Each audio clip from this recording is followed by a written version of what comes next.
Cocteau, citoyen d'honneur de Milly-la-Forêt, il a résidé pendant très longtemps à Milly. À Milly, il arrive en 47. Il achète la maison à l'époque avec Jean Marais et il y reste jusqu'en 63. C'est là qu'il décède dans la maison de Milly-la-Forêt.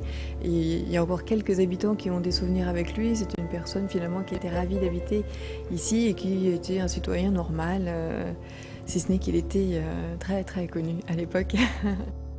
Nous sommes ravis d'avoir cette exposition parce que la céramique de Jean Cocteau, c'est une facette qui n'est pas forcément connue dans l'œuvre. On connaît les films, on connaît l'écriture, le théâtre, la poésie, mais la céramique moins. Et là, c'est une opportunité que nous avons eue en rencontrant Madame Madeleine et Patrick Clopin. En fait, Madame Madeleine, c'est la fille des amis céramistes de Jean Cocteau. Et c'est vraiment ce couple de personnes, donc Marie-Madeleine Joly et Philippe Madeleine, qui vont rencontrer Jean Cocteau en 57 et qui vont finalement lui montrer leur métier. Et à partir de là, lui, il va vouloir toucher à cette terre crue. Et il va y mettre tout son génie, toute sa puissance créatrice. Et donc, il va révolutionner les techniques que jusque-là, ce couple utilisait. Il partait de son idée et il demandait en quelque sorte aux techniciens, brillants techniciens, de transformer ça sur leur matière de terre crue.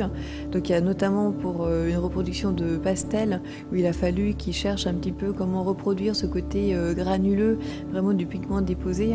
Donc ils s'y sont employés et ensemble ils sont parvenus à des résultats satisfaisants des deux côtés. De 57 jusqu'à son décès. En fait, à partir du moment où il commence, il ne s'arrête plus.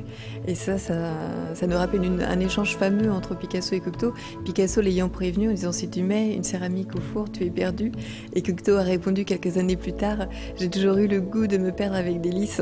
Et voilà, et ça, effectivement, ça s'est pas démonté. Jusqu'en 63, il a travaillé avec le couple Madeleine Joly. Tout ce qui est présenté ici, ça appartient à Anne Madeleine. Elle a l'ensemble des céramiques créées par Cocteau, elle a gardé les épreuves d'artistes. Ce qu'on peut voir également dans cette exposition avec les céramiques, ce sont les bijoux qui sont créés par la génération suivante, j'ai envie de dire, donc vraiment par Anne Madeleine et Patrick Clopin.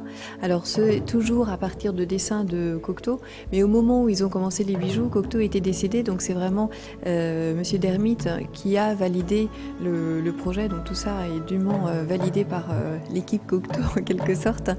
Et ce sont des bijoux en or avec des très beaux matériaux. Et un travail qui est fait directement à la galerie d'Anne Madeleine et de Patrick Clopin. L'objectif de cette exposition, quand elle a été présentée pour les Journées du patrimoine, c'était vraiment de mettre en valeur les céramiques qui sont oubliées ou moins bien connues.